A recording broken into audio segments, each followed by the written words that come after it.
Hey everyone, welcome to another episode from Pro Engineering. This chassis that we have here is the Tamiya ORV chassis, ORV standing for off-road vehicle. It was used in tons and tons of cars, starting with the Tamiya Brat, the Frog, Lancia Rally, Blackfoot, King Blackfoot, Super Blackfoot, and on and on and on. Then to those of you who are not familiar with this car, I know what you're thinking, it looks nothing like a toad.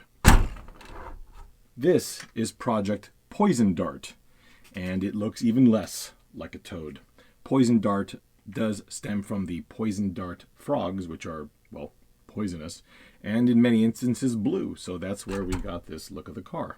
The reason why I'm showing you both of these vehicles is because I wanted to highlight something that is indicative of the small-wheeled ORV cars like the Frog, the Brat, and the Lancia Rally, and was tried to be remedied on Project Poison Dart. That, of course, being the very iconic front suspension. The front suspension on these cars has no visible shock, which I think is a masterpiece of design. Basically, we have a spring on its side inside here. You can almost see it inside that hole, but that pushes. There's a little plunger inside here that sits on the spring, and there's a lever arm here that pushes on the plunger, and thusly you get suspension. Unfortunately, it is only a spring, so you do get a bouncy suspension. A lot of companies have tried to remedy this in the past. CRP made a fantastic one, which I do have on my Tamiya Brat. Unfortunately, they're quite old now, they're a little bit difficult to source, and the shocks weren't particularly good. A few years ago, a company called June Fock did create this shock tower set here for the ORV cars, and it is quite beautifully machined, as you can see that. Unfortunately, it does give the ability to mount a very large front shock on this car, and usually larger shocks, and I say usually because that is certainly not always the case, but would tend to have a stiffer spring. But as you can see by the image on the screen, part of the Frog's character is the fact that it has no visible front shocks. So this to me is a little excessive. On top of that, I don't know, if you look closely here, you can see that there's this little spacer you have to install. There's a spacer you have to install over there. You have to change the hardware here and there. I think there's a little spacer in there that takes up the gap because this is an M3 screw, and the factory one that goes in here is a shank style screw. So you do have to change a bunch of the hardware, and for my application the shocks were a little too stiff. Even though they're actually quite soft in comparison to most things, the car just never performed correctly, especially given the fact that out back it has the Pro double wishbone rear suspension. So it was almost like driving two cars. You had this part of the car which ran great, and then you have this part of the car which perpetually punched you in the face when you tried to do anything simple. So I want to remedy this, but not just because of its performance. I want to make it look a little better. To make these changes, we are going to install these Pro front shock towers and these Pro, I guess I'm going to call them uprights. It's going to replace the knuckle and this aluminum upright here.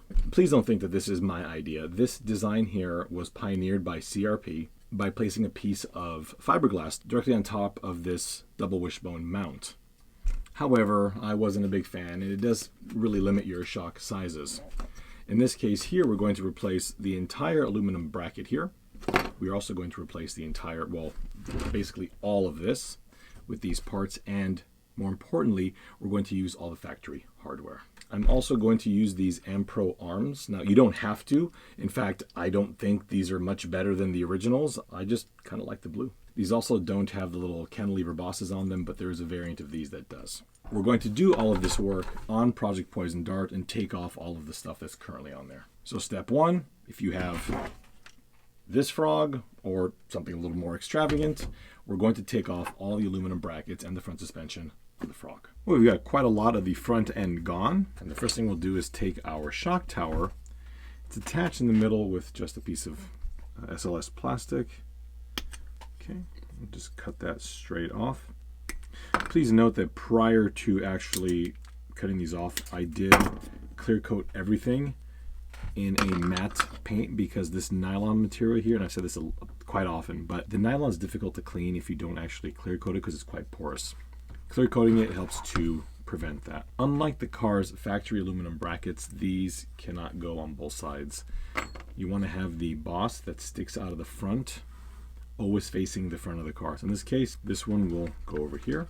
And you can see that there's a little notch because these walls are a little bit thicker, and the notch will just slot itself theoretically. Before you do that, we have to make sure that all the holes are prepped. The screw that goes into the top hole is this one here. The shaft's diameter is 3.75 millimeters, so I happen to have a 3.75 millimeter drill bit. What you're going to want to do is find something close to that. You don't want to, I suppose 4 will work, but just be careful. If you go a little bit, if you try and get a little closer to 3.75, it'll have a little less play. For that, we're going to drill out this hole, well, the drill's going to go straight through there. And then for this hole, it's going to depend on what you're going to be mounting here. I plan on using some 1/16 scale shocks, so I'm going to drill this with a 2.5 millimeter bit. If you want to mount some larger shocks, then you probably have to drill out with a 3 millimeter drill bit. With all the holes reamed out, we'll install this. For this tower, we'll use the exact same screw that I took out initially. All right, and just slot it right in there. You may need to clean out these pockets just a tiny bit. I'm noticing some schmutz in this one here, but so you'll note that these pockets should have a pretty firm press fit. It's just gonna help to secure them in place. If they won't fit, just take an X-Acto knife and just kind of trim down the edge right here. It seems a little bit sharp from the printing process. Just like this.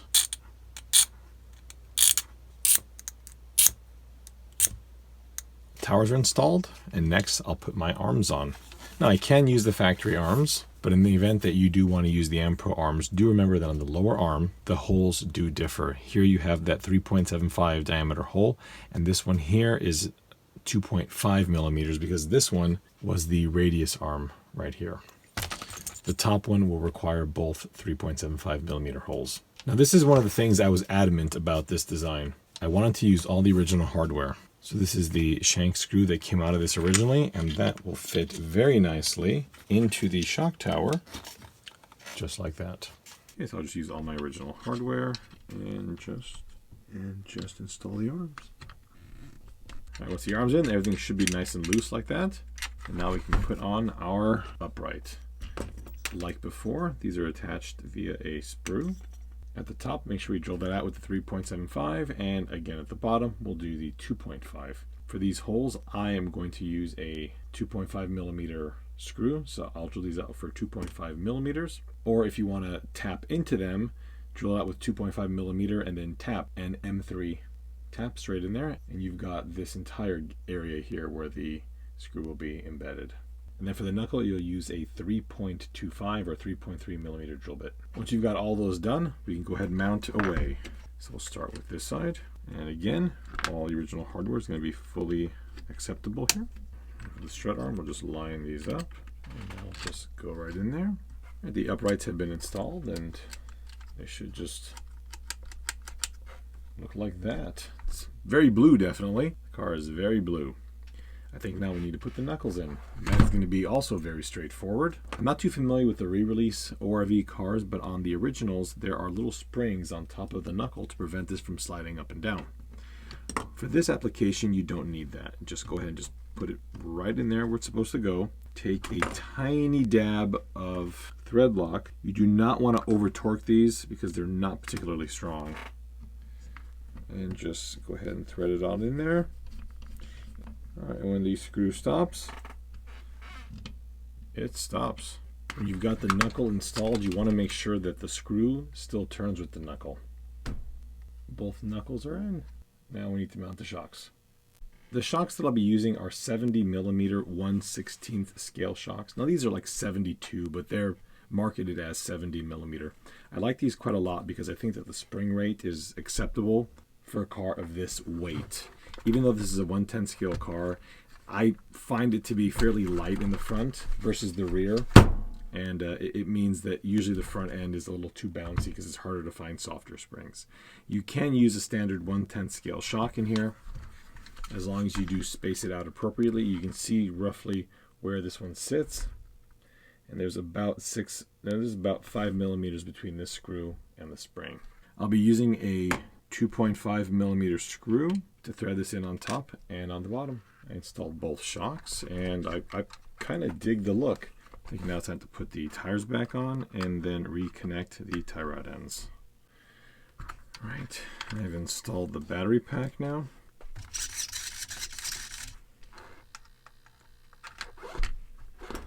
Okay, it does look like we have to extend these a few turns. Okay, now this kit does widen your front end by about 1.5 millimeters, and this may pose a problem with the car's factory tie rods, so just keep that in mind.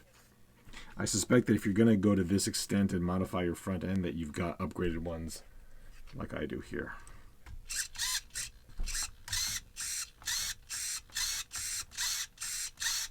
So that looks good. That looks good. I feel like it could be a little bit tighter. You want to have a little bit of sag in the front end here, and I think that's pretty good. It is something that the old front end just would not do. Well, you know, I really do prefer the front of the Frog without visible shocks, but the fact of the matter is now they're, I think anyway, a little bit less obtrusive. This Frog here, I think, is very far from what it originally was, given the fact that it's supposed to have lay-down rear shocks and no visible front shocks. But, oh well, now the rear's been upgraded, it might as well have a corresponding upgraded front end as well. Ooh, look at that. It actually bounces evenly now. I think it's time to do some jumping with this car, and then at some point in the future, I don't know when, but I will be taking this car to the track. So there will be some track running video of this coming up.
Bridge.